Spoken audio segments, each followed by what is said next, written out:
Chris, naku, Chris Aquino.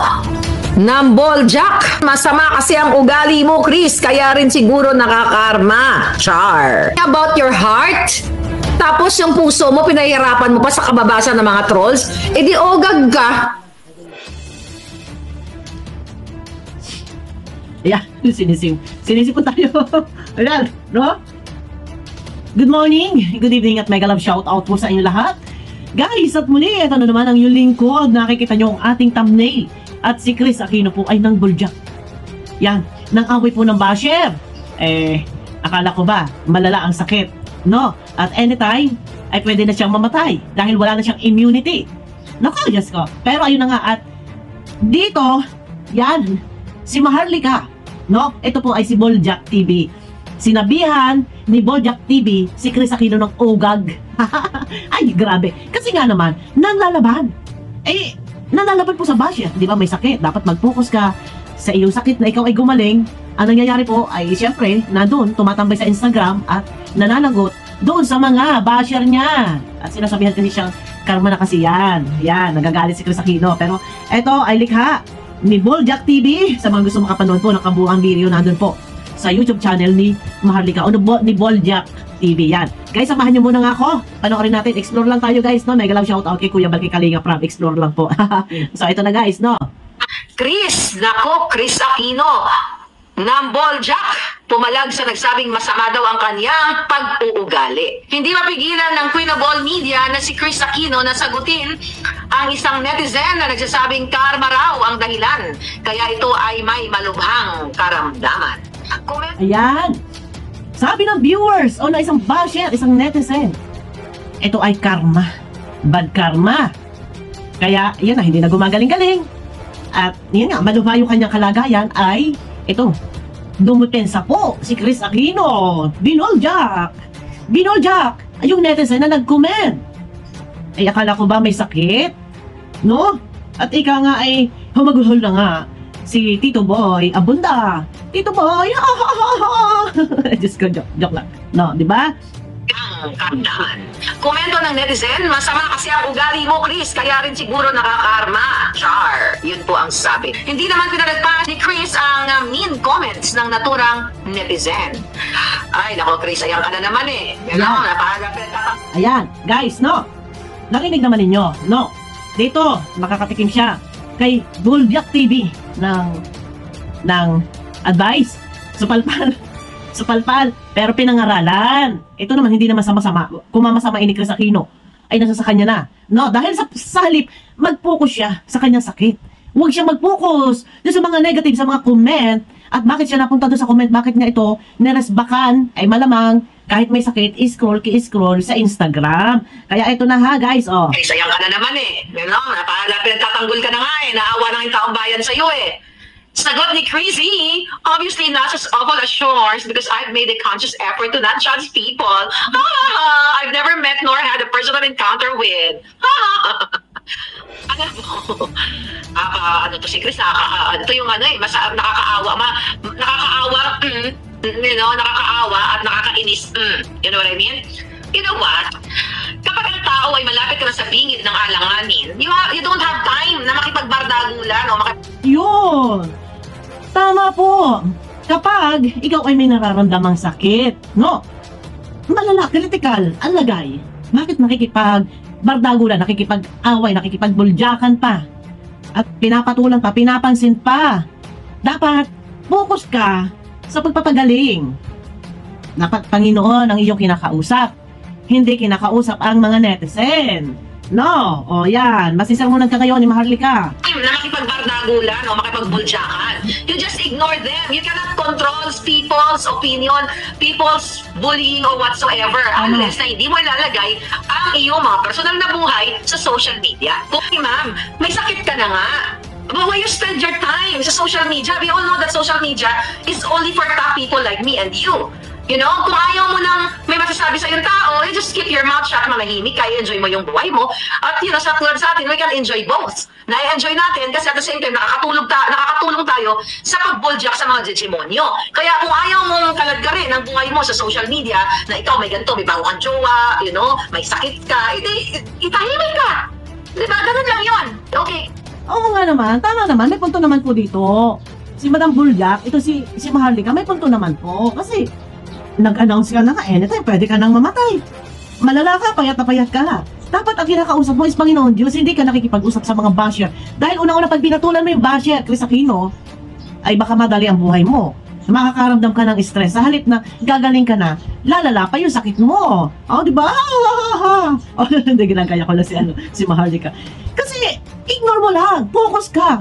Kung saan yun, mas priority mo gumaling ka. Focus ka doon. Hindi ka dapat nagpo-focus sa mga basher. Hindi, joke lang guys. Okay? Nagpaawa ka na eh. Oo. Nang isang araw naawa na nga ako sa'yo bilang nanay. Nagpinag-pray nga kita eh. Sa totoo lang, pinag-pray ko siya. Kasi may mga anak siya, di ba? Dahil yung mga anak niya, tinandado na si Joshua, di ba? Kailangan siya. Si Bimbi, kailangan siya. From the bottom of my heart, sino ba tayo, di ba? Yes. Na, mangdurog na magdurog ng taong dapang-dapana. Bakit pa? Wala nang point. Pero bakit ka nakikipag-away? Di ba? Manahimik ka na lang, magpagaling ka. Di ba? Nandiyan ka sa saan ka ba? Kahapon lang ay ipinagdiwang ni Crazy ang kanyang 53rd birthday. Ayun na nga, no? Nakikipag-away kasi. Yan, sorry guys, sorry. Nakikipag-away. Ignore mo na yung mga ganyang mga makaka-stress sa'yo. Mag-focus ka sa anak mo. Kasi, paano mo mapapaniwala yung mga tao na ikaw ay nanghihina na, ikaw ay may sakit na, ay malakas ka. No? Active pa yung kaisipan mo, active yung bunganga mo, or kung ano man, active ka pa tumawa. Tapos ngayon, pati basher, papatulan mo pa. Paano ka, sa ginagawa mo, paano ka ipagpipray ng mga tao? Talagang ang mangyayari dito is ibabas ka, no? 53rd birthday kung saan matapang niyang ibinahagi sa publiko ang lumalalang karamdaman. So ano to emotional appeal, Chris? Yeah. Matapang ka pala eh. Oo. Bakit itong mga taong ito pinagpapatulan mo pa? Hindi ganyan ang signs ng pagiging matapang. Tama. Kung matapang ka, hindi sa paraang patulan mo yung mga basher, mga mahihinang nilalang, di ba? Ikaw ay professional na tao at feeling mo hindi ka nakaapak sa lupa. Bakit mo ibinababa yung level mo? Basher lang yun. Hindi mo naman kilala yung mga basher na yan. O, di ba? O, di ba? Masyado mo ibinababa yung level mo. O, kung matapang ka, hindi sa ganyan paraan na patulan mo yung basher. No? O, tuloy tayo. You don't spend your time, just texting. Yung ini-scrutinize mo lahat ng mag-comment sa'yo. My God, lalo mo lang pinalalala ang sakit mo. Ano ang sabi ng doktor sa'yo? Ano ang doctor's advice? Kahit hindi ko narinig yung sinabi ng doktor, magpahinga ka. Kumuha ka ng maraming lakas. Mag-focus ka sa mga bagay, katulad ng pamilya mo. Yan laging ina-advise ng doktor. Diba? About Chris Aquino, nung kapanahonan ay sobrang mataas siya, akala mo hindi nakaapak sa lupa, sabi ni May Moreno. Yun nga, kaya siguro yun ang pinanggagalingan. So yun nga yung pinanggagalingan siguro nung nag-comment. So para manahimik ka na lang at magnilay ka sa... Kasi nga, guys, before, alam naman natin, kaya siguro yung mga netizen, yung mga basher, medyo malalim yung pinaguhugutan. Dahil sinasabi nila na karma na yan kasi ang dami yung nasaktan. Doon sa... Ang dami nilang mga nasagasaang tao. So, kaya hindi natin din po kayang i-please yung mga viewers kasi may history. No? Alam naman natin na sila yung before na namuno sa bansang Pilipinas, maraming kwento, marami nasagasaan, marami nasaktan, kaya sinasabi nila is baka karma. Kaya yan yung mga pinaghuhugutan ng mga netizens, yung malalim, yung sugat, malalim yung galit. Kaya sila nakapagsalita ng ganito na sinasabihan siya na karma na yan, no? At magnilay ka sa Diyos, so ginagamit pangalan ng Diyos, huwag ka na magsasagot-sagot sa mainstream media kasi ibig sabihin hindi ka nanghihina. Kasi ang drama, kasi Tito Boy, yung parang, Tito Boy, yung parang your acting, talagang to the highest level yung acting mo na parang, any moment pwede ka nang, matakihin o matsugi ka na. So opposite eh, ang dami mong lakas sa para-control. Di ba? Parang troll lang. Kumusta nga siya dalawisita at ang daming lang inapi ng mga tao ni May Moreno. Exactly. O yan, babalikan na naman ng tao. Although hindi na nga kayo ang issue, irrelevant ka na nga. Ang kalaban na nga ngayon, si Botod. Nakamag-anak mo rin si Botod, magkakamag-anak kayo. So, sige, pagbuhuli na namin kayo lahat. Nako, dito kasi parang lumalabas, nakalaban ni Boljak dito eh. Ang mga Aquino eh, no? Ayan, nako, grabe na to. Sa ligot, ini-stress ni Chris ang kanyang sarili. O sabi niya sa Lunes, ipapasok na siya sa hospital para subukan ang biological na gamot upang isalba ang kanyang puso. Ayun naman pala eh. You're talking about your heart? Tapos yung puso mo, pinahirapan mo pa sa kababasa ng mga trolls? E di ogag ka. Diba? Yun. Kasi naman nga, may sakit ka, malala ka na tapos nag-a-announce siya ng birthday niya. Kay Boy Abunda, si Boy Abunda, hagulhol na ng iyak. Tapos ganyan yung oras ni Chris Aquino, inilalaan lang niya doon sa mga basher sa netizen na against sa kanya. Dapat sana mag-focus siya na gumaling. Ilaan niya yung oras niya sa mga anak niya, sa mga mahal niya sa buhay. Kasi kung ilang oras na lang, ilang araw na lang yung nalalabi na buhay niya, ilaan na niya yun sa pamilya niya. Hindi niya dapat ilaan sa mga basher. Ha ha ha. O di ba? Kaya hindi na rin natin masisisi po si Boljak o si Maharlika na makapagsalita ng ganon. Na kailangan maisalba, dadali sa ospital, maisalba, maayos yung puso niya. O di ba? Ilaan na lang yung kanyang buhay, yung kanyang sarili, sa pamilya, sa mga natitirang ilang buwan, ilang araw, ilang taon, di ba? Di ba? Sabi ni Ayo, yan ang balik karma. Di ba? Anong tawag dyan? Ang sabi sa'yo ng doktor, magpahinga ka, aglaga mo yung puso. Ginagalit mo yung sarili mo, ini-stress mo. Di ba? Nagbabasa ka ng comment. Paano mo nakita yan kung hindi mo in-scrutinize isa-isa mga comment? Tama. You just ignore it. You deliver your dramatization speech, drama-drama, sulat-sulat. Di ba? And then focus on.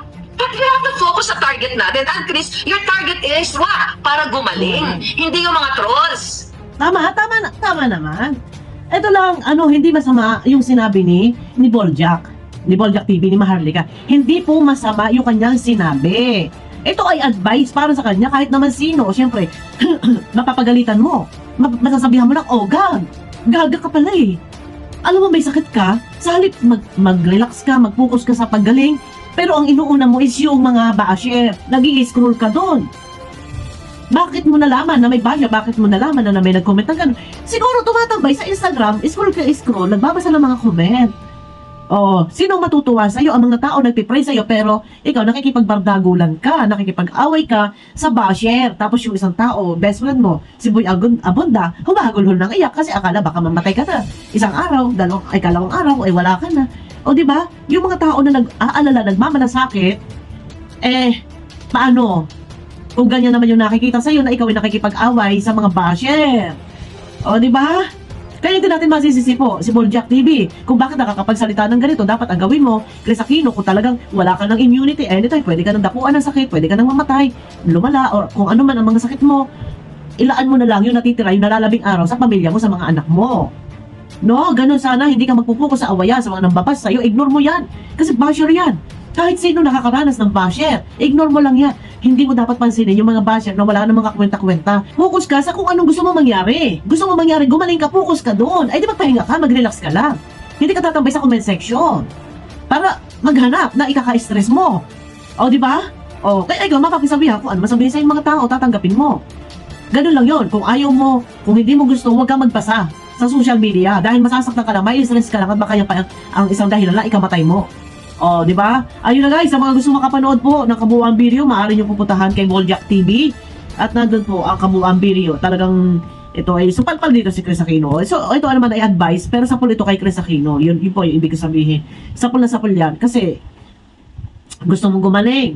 Ay, wag mo istressin yung sarili mo. No? Ayun na, at mega love shoutout po sa inyo lahat. Kita-kita tayo sa aking next video. Bye-bye po.